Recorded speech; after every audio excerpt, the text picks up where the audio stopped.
Hello everyone, Mireya here from Pink Pewter and welcome to our Biz Talk today. I have someone all the way from London on this video and I'm really excited to introduce her because we go way back. I mean, way back. It's someone that completely has believed in me since I first started.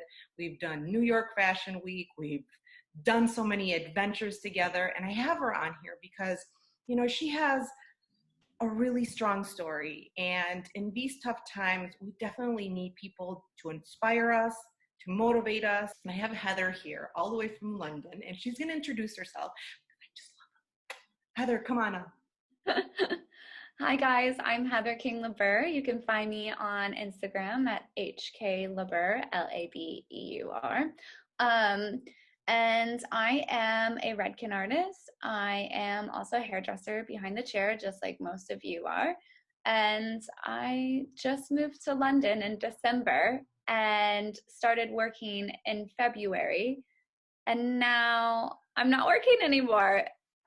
I think I told my manager the other day, I was like, I think I need to just list myself as retired at this point because I haven't worked since Christmas. I didn't work from Christmas to like middle of February, and then I worked middle of February to basically like middle of March, and then now I'm here. I'm retired, part-time retired. That's my new job title. You see her spirit. I mean, she risked live in London to follow her dream and her love, right? Mm-hmm. And now she's out of a job. And it's scary times for everyone, and it's scary times for her. How are you coping with the financial situation out there? So I am actually pretty lucky. The UK government is supporting a little bit differently than the US government. The US government is basically saying you don't have to pay your bills. Like, we're helping you with your credit cards, you're helping you with your utilities, your mortgage, your rent, things like that. But they're not really financially helping aside from this $1,200 and then whatever extra if you have kids or a partner. The UK government is for all self-employed people, you get 80% of your wages up to £2,500, as well as for employed people. You get 80% of your wages up to £2,500 a month, which that's quite a bit of money. So they're supplementing us monthly financially. So obviously we haven't seen that check yet because in the UK you get paid once a month. So that pay comes at the end of April. So I'll let you know if that happens or not. But I'm fortunate enough to not have to be truly worried about only having $1,200 and making it last however long, So financially, I'm fortunate enough to not have to really worry about paying bills yet, but that could change. I mean, they say that that's going to happen, but think about paying, a government paying everybody. Look how long it's taking everyone to get $1,200 once. So, well, it's pretty crazy over here too, because obviously a lot of people that have gone on unemployment have not gotten that check either. And yes, you're calling, your credit card companies, and you're calling your mortgage, and you're calling this. Some, do defer payments and some don't. So how do you manage, how do you manage? A lot of people are having struggles. I mean, like I said in prior videos, I gave away my 800 number and have stylists and business owners that did not save for a rainy day, having a bit of a struggle. And, I tried to guide them in, the right direction, but at the same time, it's hard. It's hard for everyone right now. And, I'm glad I have you here because, you're in a different country and sometimes people don't realize, all right, you have it better here, but no, it's the same everywhere. Yeah, it is a struggle. I mean, everybody, like, the thing is like, you still have to apply for this. So it's still like applying for unemployment. Your employer has to do it. There's like sets of guidelines of what they have to do. Like, you have to, essentially trust that your employer has done it the appropriate way and all that stuff. So for me, it is nerve wracking because, I've only been with my team I was a, I was a part of the team before I moved. I was hired on before I moved, but I've only gotten to truly know them working every day for basically a month and a half. So, it is a struggle, support system wise, because right now we still should be getting essentially a majority of our pay. But, you know, there's not much support going on because I haven't had much time to make friends.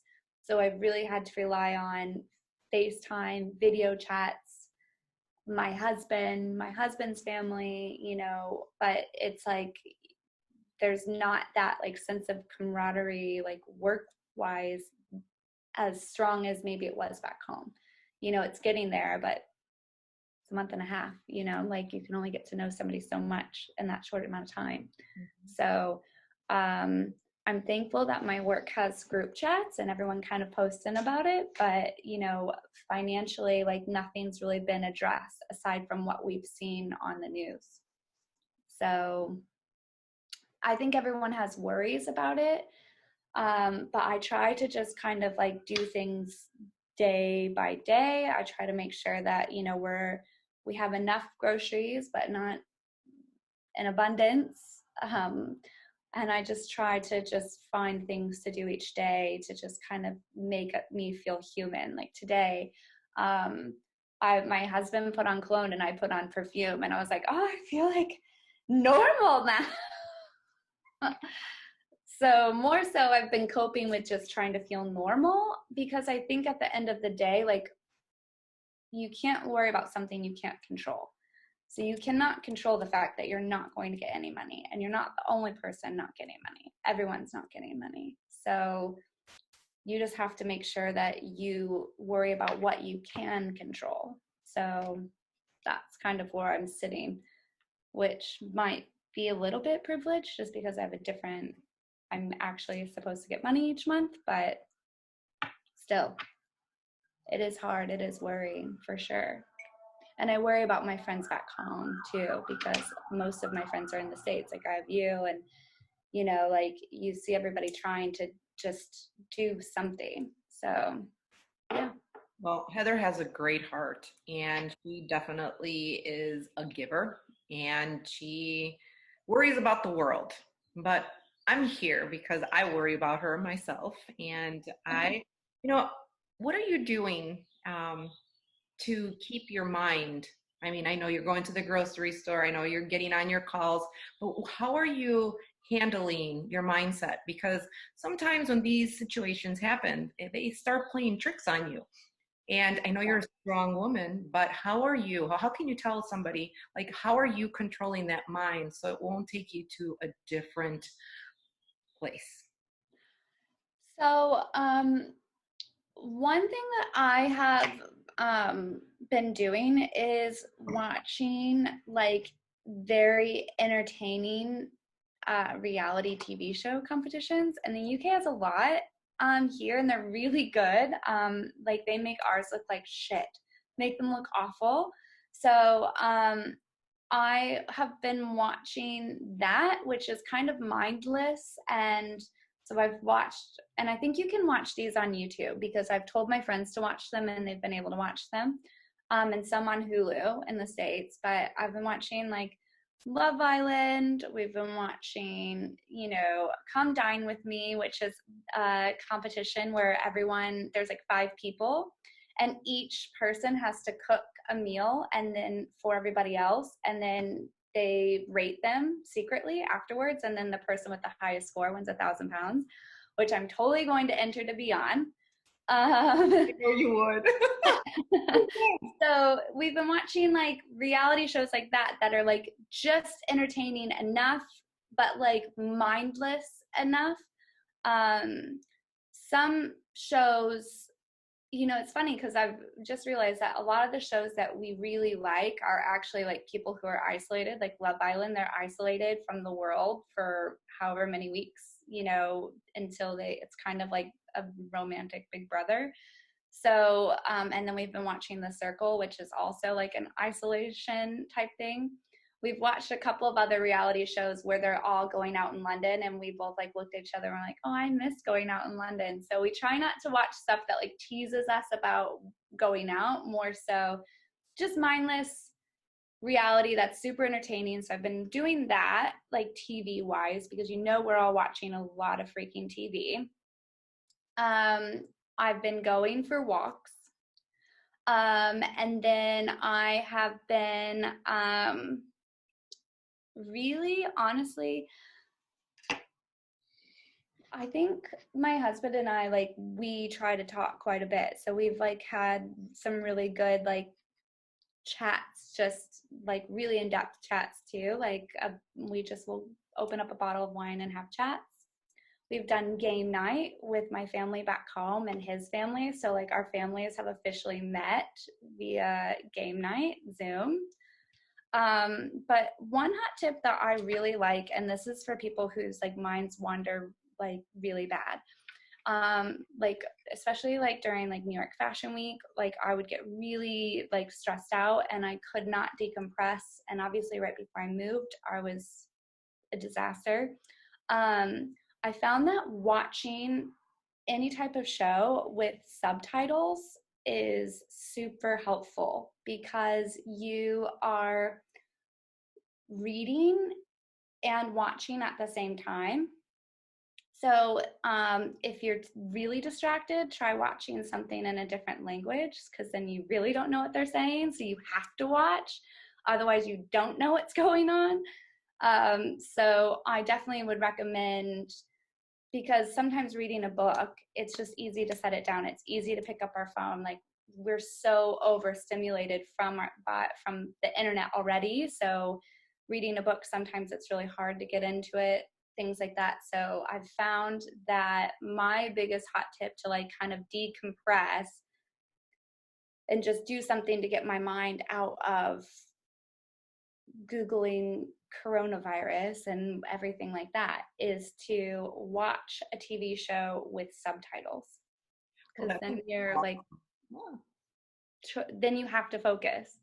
I like that idea. That's very different. I never thought of watching a movie and reading the subtitles will completely distract me, but you know, it does make sense because you're like in going up and down, up and down. So your mind is really busy. But you know, in these tough times, you know what? I haven't been watching television at all. I only watch Really? at 4:30 This when doesn't surprise me, to be honest with you. yeah, I know. I only watch when the president is talking and I want to get, you know, I want to know what the heck is going on because the rest of the times, honestly, it's like you're watching the news and it's just so depressing.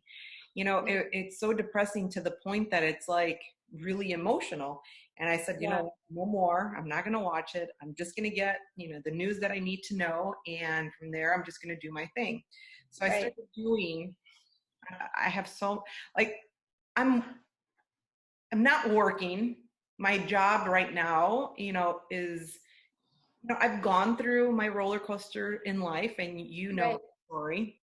And I decided to, you know, put my story and other people's stories together and create these little Zooms, you know, 15 right, minutes, 20 minutes, you know, and share them with the world because I have seen and I've gotten emails and now I'm getting reviews on how helpful, you know, these conversations are because not only is it helping you talking to me, but it's right, people are hearing what we're going through and it's helping them.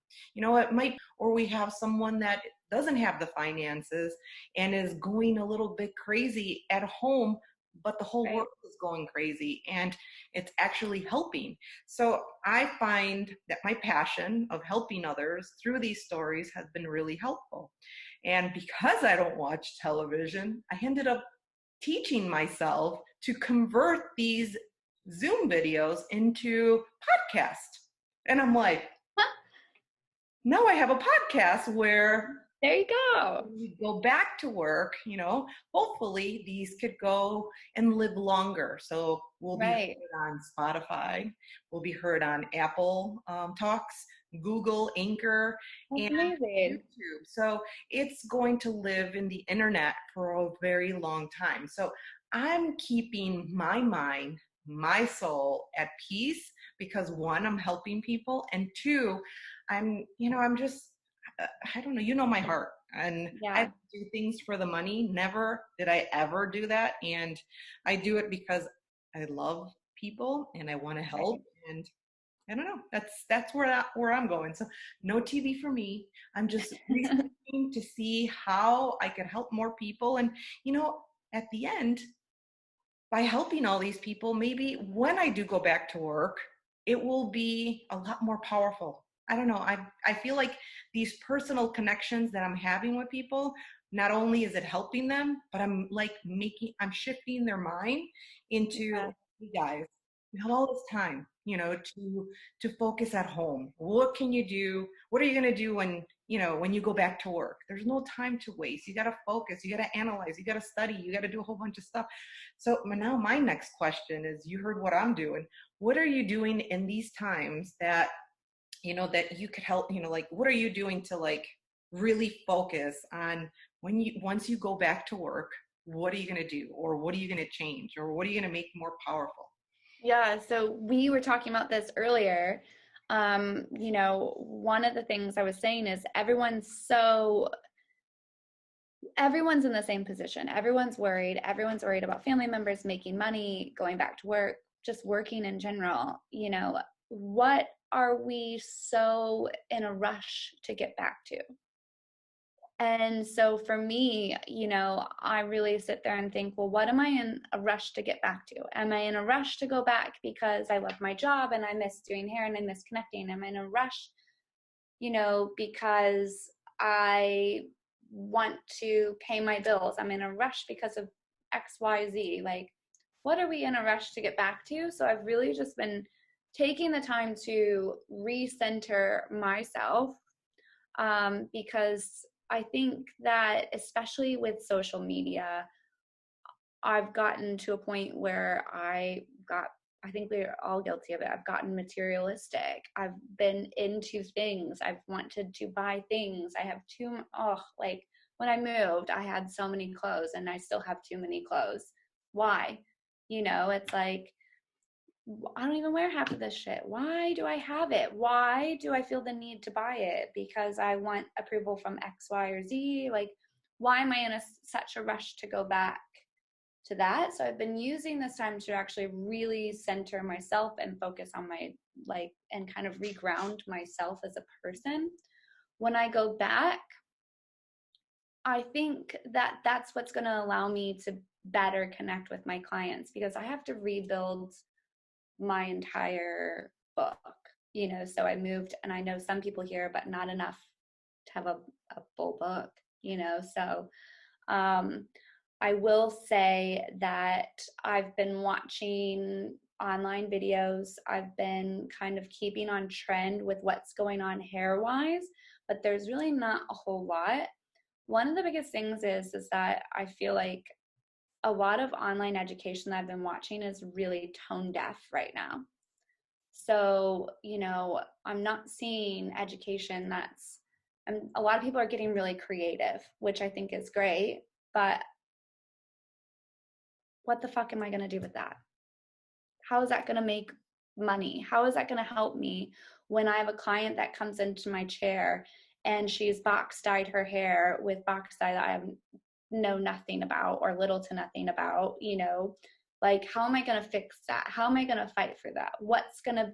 How do I correct this color that's been botched? Like, how do I help my clients who are struggling now? So I've really just been kind of trying to focus more on like getting back to the basics. So principles of hair color, like principles of what's going to be color correcting, what are my clients going to need from me too? Because they're all going to come out of this, they're all going to come rushing back behind the chair And then they're going to need corrective color support, corrective cutting support. They're going to need like emotional support. They're going to need financial support. Like we're going to be doing corrective colors on people that don't have money because they haven't been making money. So what are easy, like, or not easy, but like less expensive ways. So I've been more so just trying to focus on the basics, because I know that when we come out of this, that's where my focus is going to be. I'll worry about world domination another time, but I'll actually leave it for you, because I know that you've done so much. Like all of your stuff started with just pretty jewels and hair. Like I remember the first time I saw your products in a store and thinking, oh my gosh, I can't wait until I can make extra money until I can buy one. And, and then obviously when I met you finally and we connected, like you've done so much since then. You really have taken over a lot. So I'm even now with your masks that you have, which are such a great idea.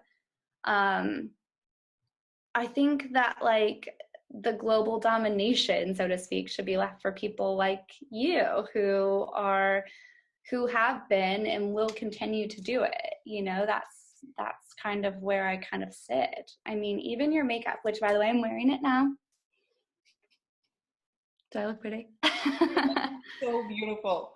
So beautiful. I love you. You know that. Yeah. Heather, everything you said, you are correct. Money is not important. And that's one thing that a lot of people are thinking because of bills. And I get it 100%. But until you failed in life, you will understand why money is not important. I've been rock bottom to making millions, to losing millions, to making it again. Right. I got to realize that money is not important. And especially in these times that it's not important, because everything is in a style and everything is negotiable right now. Like if you can't pay it, you can't kill yourself to pay it. You can't. But when God makes you kneel, and he's making everybody kneel right now, which is hallelujah. People are now understanding what is important. And it's family is the only thing that's going to get you through this really hard time, period. Yeah, just that support system, because some people like don't have, it's not necessarily the family that you're born with. It could be the family that you've chosen too, or family that's, it could be any type of support system is what's important. It's what you have around you. I'm not going to be tone deaf enough to say that money is not important, because it is. That's everyone's, but it's like the world is literally shut down. Borders are closed that have never been closed before, and everyone's worrying about money. And you can't do nothing about it. Zero. And there's nothing you can control about it. I mean, I honestly, like, I'm not going to sit there and tell one person not to worry about money, because you're going to. That's a fact. Like, that's like telling you the sky's not blue. You're going to worry about it. But getting outside of that and just kind of, again, regrounding yourself as a person. I've spent it's so nice, because it's like, even, my husband and I are, locked in this house together, and talk about like really having each other. Yeah. I mean, and here's the thing, like they say the first year of marriage is the hardest, and we've only been married since October, and we've been locked in for a month. He has found an antique trumpet outside, because all of my neighbors are like spring cleaning, and has brought it in and now randomly plays the trumpet. In fact, he asked if he could play it on the Oh my God, yes. Tell him to play it while we're talking. Go for it. Oh my goodness. Yes. This is going to be. He can't actually play it, just so you know. No, it's okay. Stop it. I'm going to do He just heard you. tell him to go in the back. Like, go in the back, babe. Also, you can go in the back. No. He said no. I won't sully your interview. Well, tell him just to show it. Show it. Here, It's get beautiful. it. He's so excited about it, but it's like, I have been dying laughing the whole time. Oh my goodness. Just the little things.